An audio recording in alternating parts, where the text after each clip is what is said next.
ही कथा सांगत असताना गोड चिंतन सांगितलेलं आहे. तुंगभद्रा तटे पूर्व मभूतत्पत्तनमुत्तम यत्र वर्णा स्वधर्मेन सत्य सत्कर्म तत्परम. तुंगभद्रा नावाची नदी आहे. आता ही तुंगभद्रा नावाची नदी काय, तिचा आध्यात्मिक अर्थ सुद्धा फार गोड आहे. तो आपण पुढे सांगण्याचा प्रयत्न करू. पण तुंगभद्रा नावाची नदी, त्या नदीच्या काठावरती एक उत्तम नगर वसलेलं आहे. त्या नगरामध्ये चारही वर्णाचे लोक राहतात. ब्राह्मण, क्षत्रिय, वैश्य आणि शूद्र हे चारही वर्णाचे लोक त्या नगरामध्ये राहतात. ब्राह्मण वंशामध्ये या ठिकाणी आत्मदेव नावाचा ब्राह्मण राहतो. अतिशय सुंदर जीवन त्याचं या ठिकाणी चालू आहे. संसारिक जीवन आहे. महाराज यज्ञ याग करायचा, वेद अध्ययन करायचा, शुद्ध आचरण त्याच्या जीवनामध्ये आहे. संपत्तीला कमी नाही. महाराज एवढं सर्व असताना त्याचं चिंतन सांगितलेलं आहे. महाराज वेद विशारद तो झालेला आहे. त्याचं चिंतन करत असताना भागवतकारांनी वर्णन केलंय की आत्मदेव पुरे तस्मिन् सर्व वेद विशारद. सर्व वेदामध्ये विशारद आहे. आणि मग असा असणारा वेद अध्ययन करायचा, यज्ञ याग करायचा, सुंदर असा संसार चालू असताना मला त्याच्या पत्नीचं नाव या ठिकाणी सांगितलेलं आहे धुंदुली. पण याच्या स्वभावाच्या विपरीत स्वभाव आहे. याला जे आवडायचं तिला ते आवडत नसायचं. आणि मग गोड वर्णन करत असताना बघा, याला महाराज याचं नित्य नियम या ठिकाणी तो करायचा. नित्य नियम केल्याशिवाय हा राहत नसायचा. याचं जीवन अल्पोहारी आहे. अल्पोहार करायचा. पण तिच्या जीवनाचा विचार जर केला तर ती अल्पोहारी नाही, जडपोहारी सांगितली. याला कधी शेजाऱ्याकडे जाऊन गप्पा मारण्याला आवडत नसायचं. तिला मात्र शेजारणीकडे गेल्याशिवाय जमतच नसायचं. अतिशय महाराज त्याच्या विपरीत स्वभावाची पत्नी. पण घरामध्ये संपत्तीला कमी नाही. अर्ध वय झालेला आहे, म्हातारपणाकडे निघालेला आहे. पण घरामध्ये अजून पाळणा मात्र हल्लेला नव्हता, मूलबाळ झालेलं नव्हतं. आणि मग महाराज हा दुःखी असायचा, लक्षात ठेवा बरं. यालाच म्हणजे याच्या पत्नीलाच गर्भधारणा राहत नाही, ती यात नवल नाही. ज्या गोठ्यामध्ये गायी होत्या ना, त्या गायींना सुद्धा गर्भधारणा राहत नव्हती. वाड्यामध्ये जे झाडं होते फळांची, त्या झाडांनाही महाराज कधी फळ या ठिकाणी येत नसायचे. तो ब्राह्मण स्वतःच्या कर्माला या ठिकाणी असं दोष द्यायचा. काय माझं कर्म वाईट असेल की माझ्या घरी पाळणा हलत नाही, गायीला गर्भधारणा राहत नाही, नवे नवे फळांच्या झाडांना फळ येत नाही, बाहेरून खाण्यासाठी फळं आणली की महाराज त्या फळांमध्ये सुद्धा आळाया व्हायच्या. लक्षात ठेवा, किडे पडायचे. मग वाईट कर्म त्या ठिकाणी आपलं कर्म. बरं, अशी परिस्थिती असल्यामुळे त्याच्या कोणी असं ब्राह्मण दान घेण्यासाठी सुद्धा येत नसायचं. शेवटी महाराज कंटाळला. बघा, सर्व धन दौलत वैभव आहे, पण हे सर्व असून सुद्धा जर संपत्तीला जर वारसदार नसेल ना, तर त्या माणसाला, त्या घरामध्ये महाराज त्या स्त्रीला समाधान वाटत नाही. लक्षात ठेवा. अहो, राजा दशरथाला काय कमी होतं? राजा दशरथ राजाचं वर्णन करत असताना सार्वभौम राजा सांगितलेला आहे. सार्वभौम राजा कोणाला म्हणतात? ज्याच्याकडे कशाचीच कमी नाही, त्याला सार्वभौम राजा म्हणतात. आणि मग त्या राजाचं वर्णन करत असताना वर्णन केलेलं आहे फार सुंदर. मदालसा प्रकरण आहे बरं का, मदालसा प्रकरण. त्या मदालसेमध्ये फार सुंदर वर्णन केलं संत महात्म्यांनी. की मदालसा वर्णन करत असताना म्हणते, 18 भार वनस्पती फुले फळे ओळती, 22 पोखरणी नदी गंगा वाहती, ज्या घरी कुलश्रिया राज्य राणी व संपत्ती हे सुख सांडोनिया कासया योग सेवेती पर्यंते मदालसा सोहम जो जो रे बाळा पर्यंते मदालसा सोहम जो जो रे बाळा. हे राजाचं वर्णन केलेलं 18 भार वनस्पती कशाचंही कमी नसणारा तो सार्वभौम राजा. पण महाराज सर्व धन दौलत होती पण एका गोष्टीची उणीव होती, महाराज राज्याला वारसदारच नव्हता. म्हणून दशरथ राजे सुद्धा दुःखी असल्याचं चिंतन आपल्याला करायला मिळतं. पुत्र हिनश्य मे राजा सर्व दुःखाय कल्पते असं चिंतन आलेलं आहे. तसं हा सुद्धा महाराज या ठिकाणी दुःखी होता. आणि मग महाराज त्यांनी विचार केला असं जीवन जगण्यापेक्षा हे जीवनच नको, म्हणून प्रपंचाचा त्याग केला आणि आपण वनामध्ये निघून जाऊ, आत्महत्या करावी. म्हणून महाराज त्या ब्राह्मणाने सर्व घर सोडलं आत्मदेवाने आणि वनामध्ये गेलेला आहे. वनामध्ये गेल्यानंतर महत भाग्य महाराज ज्याच्या भाग्याचा उदय होतो त्याला या ठिकाणी सत्संग घडत असतो. हा महाराज वनामध्ये गेला आणि संत महात्मे भजन करत करत महाराज त्याला समोर बघितले की भगवान परमात्म्याचं भजन करत आहे. श्रीराम जय राम जय जय राम, श्रीराम जय राम जय जय राम, श्रीराम जय राम जय जय राम असे भजन करताना महात्मे बघितल्यानंतर त्याने विचार केला आपल्याला आत्महत्याच करायची ना. आत्महत्या करण्याच्या अगोदर एक काम करू, या ब्राह्मण या संतांचं आपण दर्शन या ठिकाणी घेऊ. म्हणून त्या संतांजवळ गेला, हात जोडले, त्यांच्या चरणावरती नतमस्तक झालेला आहे. संतांनी त्याला बघितला, रे जाणू आहेत, गळ्यामध्ये ब्राह्मण दिसतोय. आणि मग डोक्यावरून हात फिरवला, उठवल्यानंतर बघताय तर याच्या डोळ्याला जोडले, डोळ्याला धारा लागलेल्या आहेत. त्यांनी विचार केला हा ब्राह्मण आहे, वनामध्ये आला, जणू काही याला आत्मज्ञान करून घ्यायचंय, ब्रह्मज्ञान याला पाहिजे, म्हणून हा वनामध्ये आलेला आहे. सांग तुला ब्रह्मज्ञान करून देऊ का?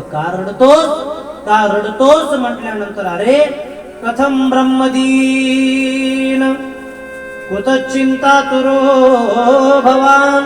किंवा महाराज या ठिकाणी त्या ब्राह्मण विचारलेला आहे, कथम रोदिष्यति विप्र तुम का ते चिंता बलियशी वदत्वम सत्वरम मह्य स्वस्य दुःखस्य कारणम. अरे बाबा का रडतोस? सांग तुझ्या दुःखाचं रडण्याचं कारण काय आहे? तुला ब्रह्मज्ञान पाहिजे का? तुला आत्मज्ञान पाहिजे का? त्याने सांगितलं महाराज मला ब्रह्मज्ञानही नको, मला आत्मज्ञानही नको. मग का रडतोस? का वनामध्ये आला? त्याने सांगितलं महाराज माझ्या रडण्याचं कारण म्हणजे या ठिकाणी म्हणजे माझा संसार या ठिकाणी सुंदर आहे, पण अर्ध वय म्हातारपणाकडे निघालो, उतार वय सुरू झालं, पण अजून घरामध्ये पाळणा हलला नाही, म्हणून मुलं होणं हे या ठिकाणी माझं रडण्याचं कारण आहे. माझ्या घरी मूलबाळ पाळणा हलत नाही. त्यावेळेस संत महात्म्याने विचार केला, अरे असं वाटलं ब्रह्मज्ञान पाहिजे, पण हा प्रपंचासाठी रडतोय, मुलासाठी रडतोय.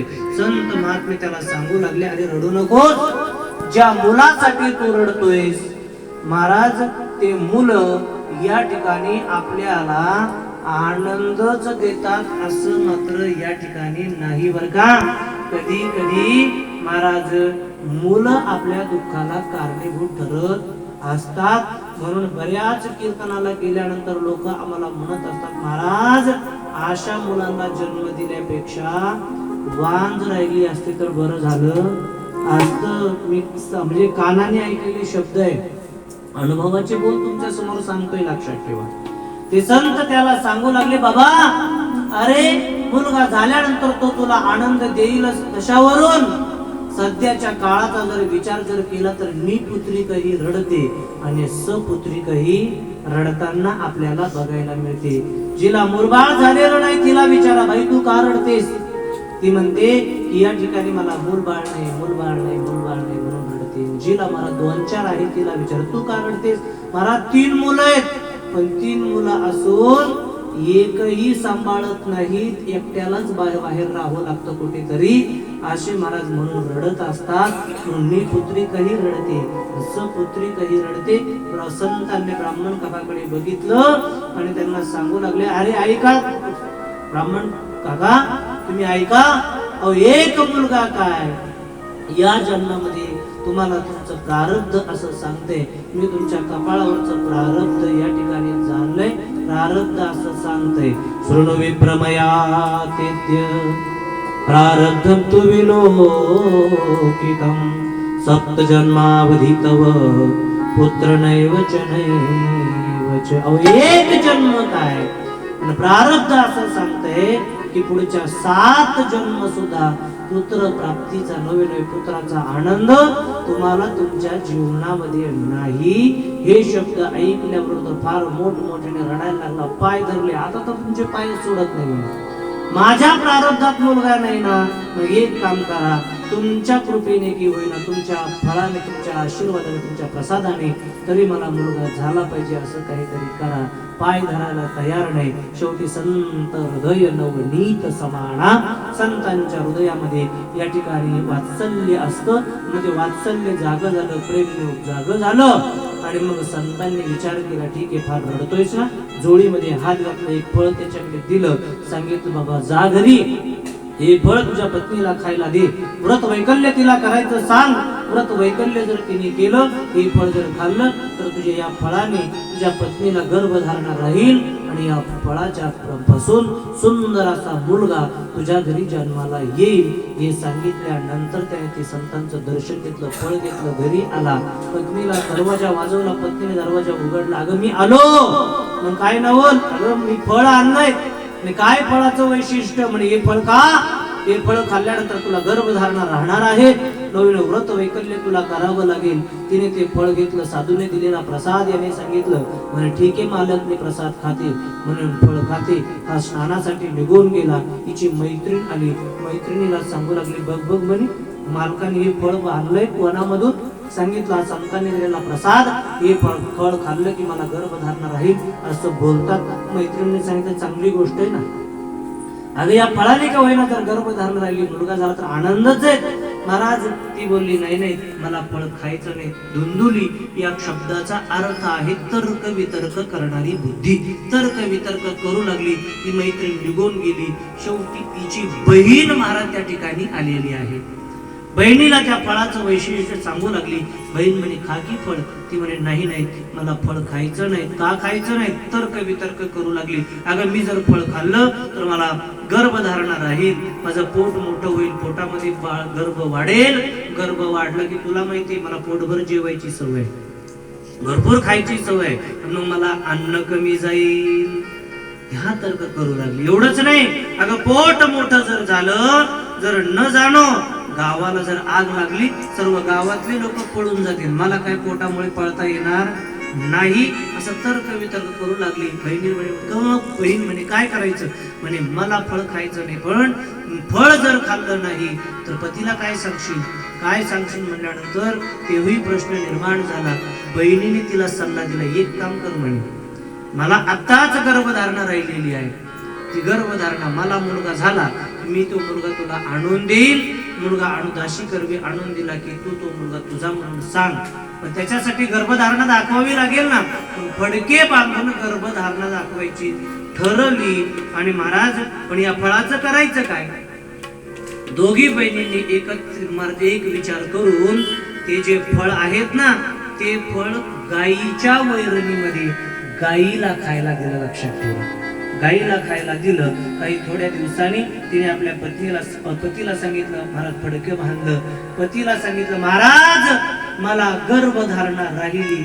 एवढा आनंद झाला आत्मदेव ब्राह्मणाला की संतांच्या प्रसादाने आता पत्नीला गर्भधारणा राहिलेली आहे. इकडे बहिणीचे दिवस पुढे पुढे पुढे भरत चाललेले आहे. एवढंच वैशिष्ट्य नाही, महाराज ज्या गायीला फळ खायला दिलं होतं ना, तिलाही गर्भधारणा या ठिकाणी राहिलेली आहे. तिचेही दिवस पुढे पुढे भरत चाललेले आहेत. महाराज त्या बहिणीचे 9 महिने 9 दिवस पूर्ण झाले. तिने मुलाला जन्म दिला दाशी करवी तो मुलगा हिच्याकडे आणून दिला. हिने सर्व फडके सोडून टाकले आणि आपल्या पतीला सांगितलं, महाराज आपल्याला मुलगा झाला. मुलगा झाला म्हटलं जेवढा आनंद झाला, आत्मदेव ब्राह्मणाला उड्या मारू लागला, गाण वाटू लागला, आनंद उत्सव साजरा करू लागला. आनंद उत्सव साजरा करत असतानाच महाराज या ठिकाणी दुसरा निरोप तिने पाठवला. महाराज मुलगा तर जन्माला आला, पण काय आपलं कर्म वाईट, पण मुलाला दूध पाजण्यासाठी माझ्या स्तनामध्ये दूधच आलं नाही म्हणे. आता कसं दूध येईल सांगा बरं. दूध येण्यासाठी सुद्धा मातृत्व स्वीकारावं लागतं, आई व्हावं लागतं. आई महाराज या ठिकाणी बाळाला जन्म दिला की कोणतीही प्रक्रिया तिला करावी लागत नाही, आपोआप स्तनामध्ये दूध तयार होतं. पण हिने जन्म दिला नव्हता. कसं दूध या ठिकाणी निर्माण होईल? आणि मग म्हणे दूध नाही. परत चिंता करू लागले, पण लगेच महाराज या ठिकाणी बोलायला लागले. म्हणे महाराज आताच माझ्या कानावरती एक बातमी आली. म्हणे काय? मी जशी या ठिकाणी मुलाला जन्म दिला तसा माझ्या बहिणीने सुद्धा मुलाला जन्म दिला होता. मग पण तिचं कर्म काय होईल? मुलाला जन्म दिल्यामुळे तिचं मूल या ठिकाणी मरण पावलं. मग मला दूध नाही तर दूध पाजण्यासाठी बहिणीला या ठिकाणी बोलू का? आणि हरकत नाही. आणि मग त्या बहिणीला मला दूध पाजण्यासाठी इथे घेऊन आले. आल्यानंतर तिने तो मुलगा घेतला आपल्या जवळ, महाराज पदराच्या आड तिने लपवलं. आणि आता मुलगा दूध पिऊ लागला. कोणाचं? मावशीचं नका म्हणू, आईचं लक्षात ठेवा. आईचं दूध पितोय. मुलगा मोठमोठं होऊ लागला. इकडे आत्मदेव ब्राह्मण महाराज आनंदामध्ये आहेत. आणि मग महाराज इकडे आनंदामध्ये असताना प्रकार असा, त्या गायीचे सुद्धा पूर्ण दिवस झाले आणि त्या गायीने सुद्धा सुंदर अशा महाराज मुलाला जन्म दिलेला आहे. लक्षात ठेवा. कारण संतांचा प्रसाद देत असताना संतांनी सांगितलंय या प्रसादापासून काय होईल? मुलगा होईल. मुलगा. मग गायीने जरी तो प्रसाद खाल्लेला असला, पण लक्षात ठेवा त्या गायी त्या प्रसादापासून मुलगाच झालेला आहे. सर्व शरीर मुलाचं आहे बरं का. फक्त कान मात्र त्या मुलाचे गायीच्या कानासारखे कान आहेत. ज्यावेळेस आत्मदेव ब्राह्मणाने बघितलं, अरे गायीने सुद्धा मुलाला जन्म दिला. आतापर्यंत एकही मुलगा नव्हता, आता 2-2 मुलं आपल्या घरी आहेत. मुलं मोठमोठं होऊ लागले. मुलांचं नामकरण विधी करायचंय. काय नाव ठेवायचे मुलांचे? ज्यावेळेस नामकरण विधी करण्यासाठी मुलं समोर ठेवले ना, त्यावेळेस दुंदुलीने सांगितलं, महाराज हा जो गायीपासून मुलगा जो झालेला आहे ना, याचं नाव तुम्ही काही ठेवा, मला गरज नाही. पण ज्या मुलाला मी 9 महिने 9 दिवस माझ्या उदरामध्ये बाळगलेला आहे, त्या मुलाचं नामकरण मात्र मी ठेवणार. आणि मग हिचं नाव धुंदुली. हिच्या नावाप्रमाणे महाराज त्या मुलाचं नाव या ठिकाणी तिने ठेवलं धुंदुकारी. हिचं नाव धुंदुली म्हणून धुंदुकारी. आणि दुसरा जो गायीपासून मुलगा झाला होता, त्याचे कान गायीच्या कानासारखे असल्यामुळे त्या मुलाचं नाव गोकर्ण असं ठेवलेलं आहे. आता मुलं मोठमोठं होऊ लागले. आता हा संतांचाच प्रसाद असल्यामुळे महाराज बघा त्या दोन्ही मुलांच्या या ठिकाणी वृत्त्या कशा आहेत, नवीन विचार कसे आहेत, याचं चिंतन सांगत असताना गोड चिंतन सांगितलेलं आहे. गोकर्ण पंडित ज्ञानी धुंदुकारी महाखला. गोकर्ण पंडित आहे, ज्ञानी झाला. लक्षात ठेवा, सर्व शास्त्राचं ज्ञान त्याला आहे. आणि धुंदुकारीचा जर विचार जर केला तर धुंदुकारी महाखला. हा खल आहे, दुष्ट प्रवृत्तीचा आहे. बाहेर खेळायला गेला की मुलांसोबत भांडायचा, मुलांना विहिरीमध्ये ढकलून द्यायचा, दररोज भांडणं. महाराज त्या आत्मदेव ब्राह्मणाकडे येऊ लागले. आणि मग आत्मदेव ब्राह्मण त्याच्या त्रासाला कंटाळले. एके दिवशीचा प्रसंग असा आहे की कंटाळलेले आत्मदेव महाराज आपला जो गोकर्ण नावाचा ज्ञानी पंडित असणारा जो मुलगा आहे, त्याला असं समोर बसवलं. बघणं म्हणे, अरे बाबा हा तुझा भाऊ मला किती त्रास देतोय, त्याच्या त्रासाला मी कंटाळलोय. एवढं कंटाळलो की माझी अवस्था अशी झाली, को तिष्ठामि को गच्छामि को मे दुःखम वियोपये प्राणात्यजामि दुःखेन हा कष्टम मम संस्थितम. बाबा एवढे कष्ट मला याच्या त्रासापासून या ठिकाणी होऊ लागले की असं वाटतं प्राण या ठिकाणी द्यावा. प्राण द्यावा म्हटल्यानंतर हे शब्द महाराज वडिलांचे ऐकले गोकर्णाने आणि मग गोकर्ण या ठिकाणी बोलू लागले, बाबा संत तुम्हाला भेटले होते, संतांनी सांगितलं एक जन्म काय पण 7 जन्म तुम्हाला पुत्राचा आनंद या ठिकाणी खऱ्या अर्थाने मिळणार नाही. पण तुम्ही ऐकलं नाही. या मुलाच्या शरीराची आसक्ती अंतःकरणामध्ये धारण केली. पण हे शरीर कसं आहे, हे शरीर कशापासून तयार झालं, हे शरीर नश्वर आहे. नश्वर शरीराची आसक्ती अंतःकरणामध्ये धारण केली. पण हे शरीर कसं आहे याचं चिंतन सांगितलेलं आहे. महाराज स्वतः गोकर्ण आपल्या वडिलांना उपदेश करत असताना गोड चिंतन सांगतात. देहस्तिमं सरुदिरे भीमती त्यजत्वं जाया सुतादिषु सदा ममता विमुञ्च पश्यानिशं जगदिदं क्षणभङ्गनिष्ठं वैराग्य रागरसिको भवभक्तिनिष्ठं.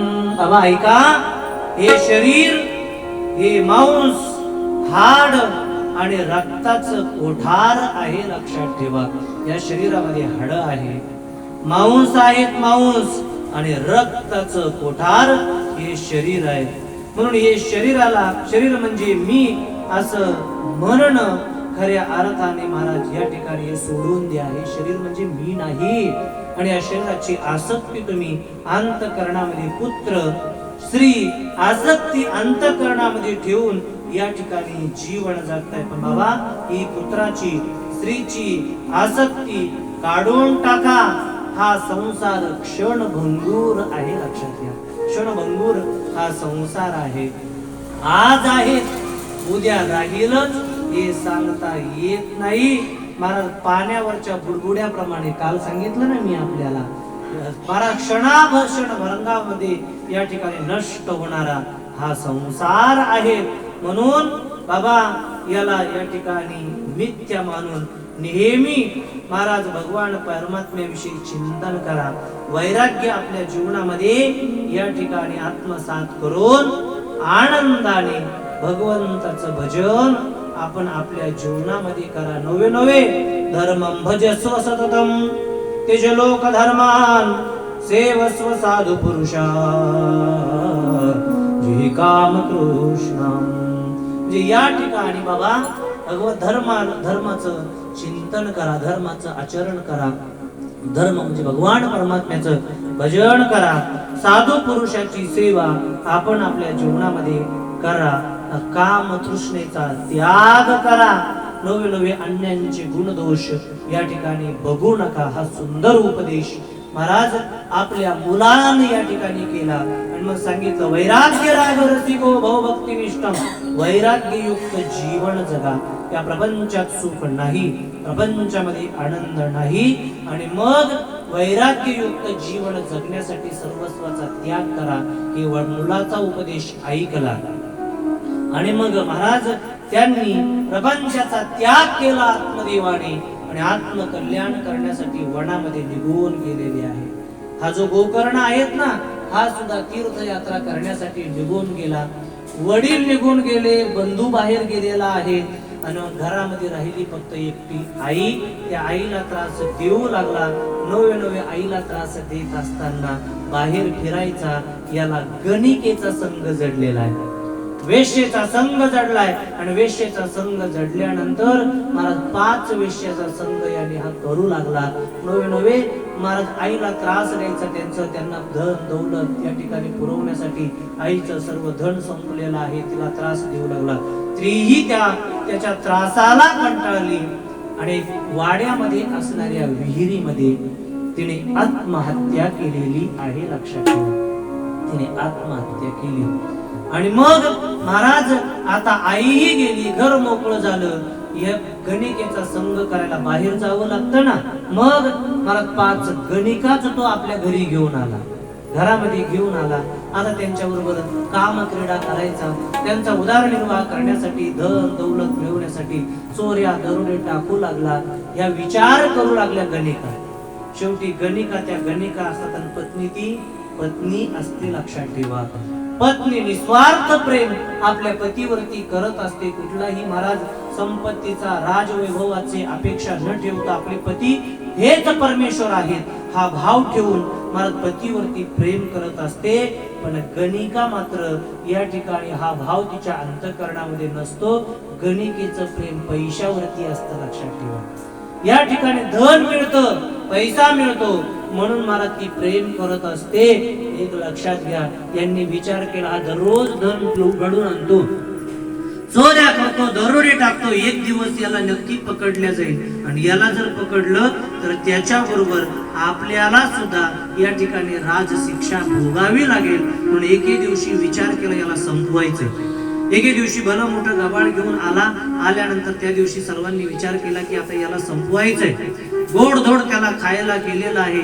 याने जेवण केलं, खाटेवरती जाऊन झोपला आणि झोपल्यानंतर असे हात याने ठेवलेले आहेत, या प्रेमाने जवळ गेल्या.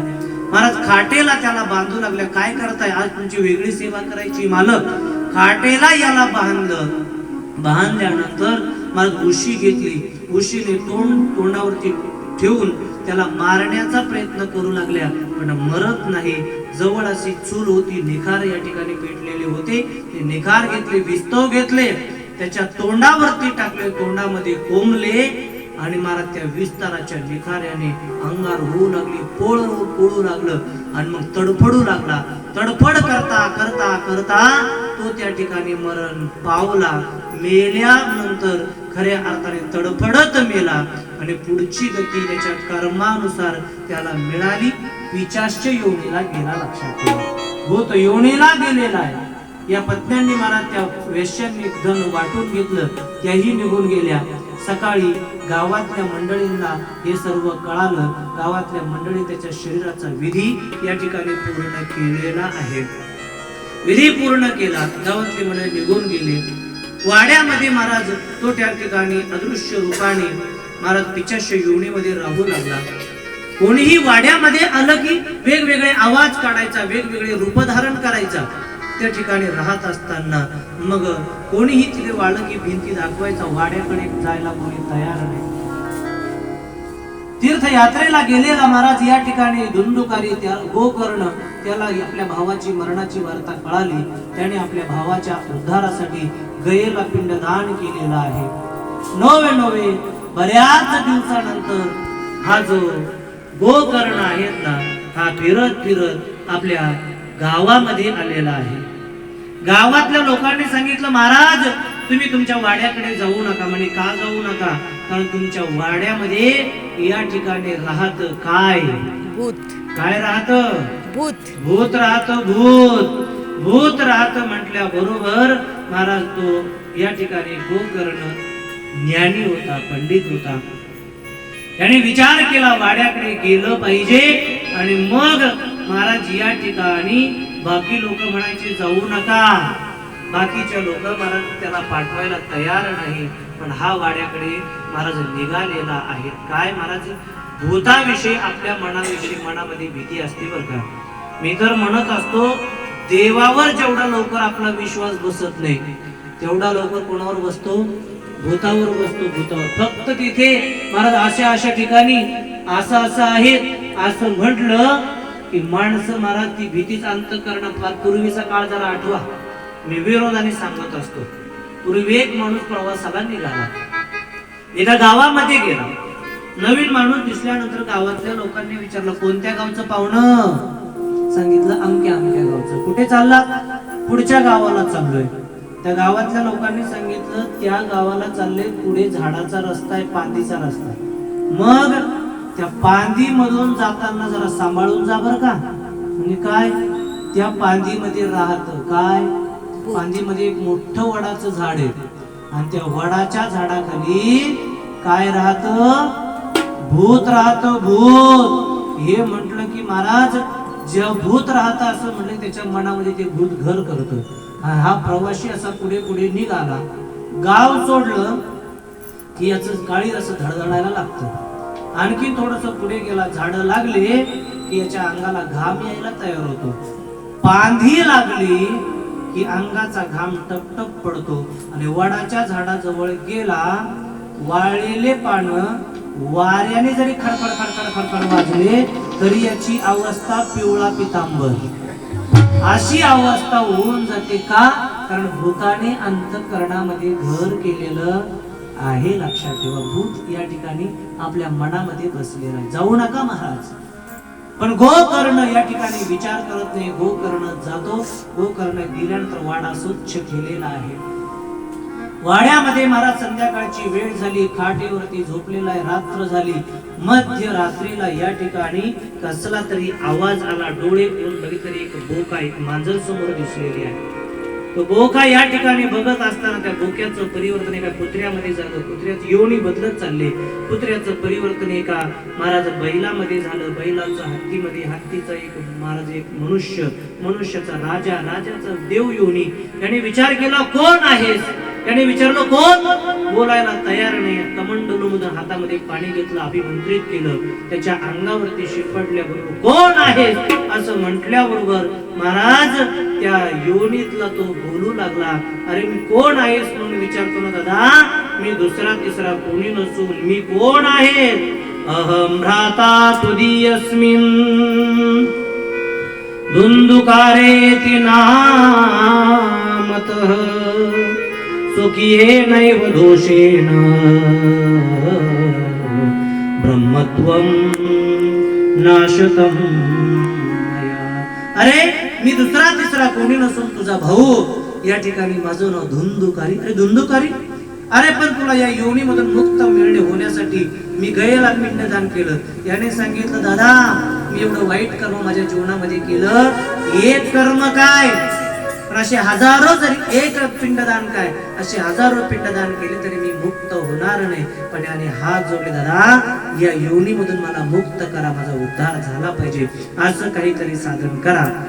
यांनी मान हलवली. ठीक आहे, मी तुझ्या उद्धारासाठी प्रयत्न करतो. आणि मग दुसऱ्या दिवशी सकाळी महाराज सर्व ब्राह्मण मंडळाला एकत्रित केलं. माझ्या भावाचा उद्धार झाला पाहिजे असं काहीतरी साधन सांगा. महाराज त्या ऋषी मुनींनी, त्या ब्राह्मणांनी सांगितलं आम्हाला विचारण्यापेक्षा ज्या देवाची उपासना तुम्ही करताय, ज्या देवाची भक्ती करताय त्या देवालाच विचारा. आणि मग गंगेवरती स्नानाला गेलेले अर्घ हातामध्ये घेतलेला आहे. सूर्य भगवान परमात्म्याची उपासना ही करत होते. सूर्याला अर्घ देत आहे. अर्घ देत असताना मनोभावाने सूर्य भगवान परमात्म्याची प्रार्थना केली. सूर्य देवा माझ्या भावाचा उद्धार होईल असं सोपं साधन काहीतरी या ठिकाणी सांगा. सांगा म्हटल्या बरोबर आकाशवाणी झाली. आणि आकाशवाणीने या ठिकाणी सूर्य भगवान परमात्म्यानेच ते साधन सांगत असताना सांगितले बाबा तुझ्या भावाचा उद्धार व्हावा असं जर तुला जर वाटत असेल तर एक काम कर. काय कर? श्रीमद भागवता मुक्ती सप्ताहम वाचनम गुरु इति सूर्यवच सर्वे धर्मरूपम तु विस्तृतम. अरे बाबा तुझ्या भावाचा उद्धार व्हावा असं जर तुला जर वाटत असेल तर एक काम कर. श्रीमद भागवता मुक्ती, श्रीमद भागवताच्या कथेने तुझ्या भावाला मुक्ती या ठिकाणी मिळणार आहे. म्हणून श्रीमद भागवताची कथा तुझ्या भावाला या ठिकाणी श्रवण करायला भाग पाड असं म्हटल्यानंतर ती आकाशवाणी ऐकली. सूर्याला नमस्कार केला, अर्घ दिलं. आणि मग हा गोकर्ण आता स्नान करून आलेला आहे. याने श्रीमद भागवत कथा करायची ठरवली. सुंदर असं श्रीमद भागवत कथेचं आयोजन केलं. सुंदर मंडप दिला. कथा करणार ऋषी मुनींना कळालं. ऋषी मुनी तिथे आले. सर्व गावातले मंडळी त्या ठिकाणी आलेले आहेत. भक्ती, ज्ञान, वैराग्य या सर्वांना तिथे आसन दिलेले आहेत. आणि म्हणून चिंतन करत असताना आता स्वतः गोकर्ण महाराज कथा सांगण्यासाठी बसलेला आहे. आणि मग आता गोकर्ण सुंदर अशी कथा सांगू लागला. कथेला प्रारंभ करणार तेवढ्यामध्ये त्याच्याशी योनीमध्ये असणारा जो भाऊ आहेत ना तोही तिथे आला. त्याने हात जोडले, दादा मलाही आसन द्या ना म्हणे कोणता तरी बसायला. मलाही आसन द्या म्हटल्याबरोबर गोकर्णाने महाराज त्या मंडपाच्या बांबूकडे हात केला.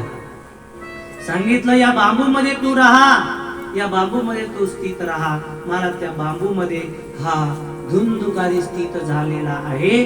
आणि मग अशी सुंदर कथा सांगायला प्रारंभ झाला. पहिल्या दिवशी भागवताचा महिमा, भागवताचा महिमा झाला. पहिल्या दिवसाची कथा संपली. कथेचा प्रभाव एवढा सुंदर की महाराज पहिल्या दिवसाच्या कथेने बांबूची एक गाठ फुटलेली आहे.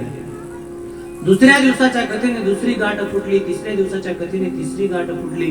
अगदी 7 दिवसाची कथा या ठिकाणी पूर्ण झाली आणि 7 दिवसाच्या कथेने बांबूच्या 7 गाठी फुटल्या आणि गाठी फुटल्या बरोबर त्या बांबू मधून एक दिव्य पुरुष त्या ठिकाणी बाहेर आलेला आहे.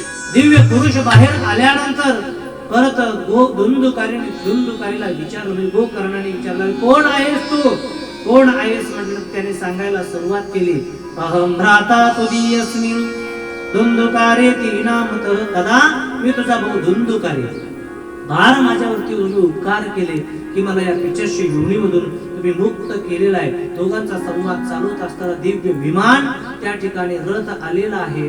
दिव्य देवाचे दूत त्या विमानामध्ये आहे. ते धुंदुकारीला आणि गोकर्णाला म्हणू लागले, महाराज या विमानामध्ये बसा, आम्ही तुम्हाला घेण्यासाठी आलेलो आहे. त्यावेळी धुंदुकारी तर लगेच मला त्या विमानामध्ये बसला. पण गोकर्णाने सांगितलं, आम्हाला घेण्यासाठी म्हणजे तुम्ही दिव्य कथा सांगितली म्हणून तुम्हाला घेण्यासाठी आलो. आणि गोकर्णाने कथा ऐकली म्हणून त्याला, धुंदुकारीने कथा ऐकली म्हणून त्याला घेण्यासाठी आलेलो आहे. बसा. अहो असं कसं, सर्वांनीच ऐकली ना म्हणे कथा.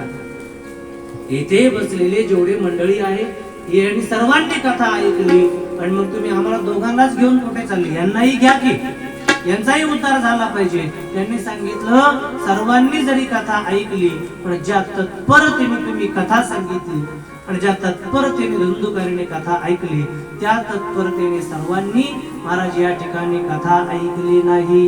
म्हणजे या ठिकाणी श्रवण करत असताना श्रवणामध्ये सुद्धा काही भेद आहेत. श्रवण कसं असलं पाहिजे याचंही चिंतन आपल्याला करायचंय.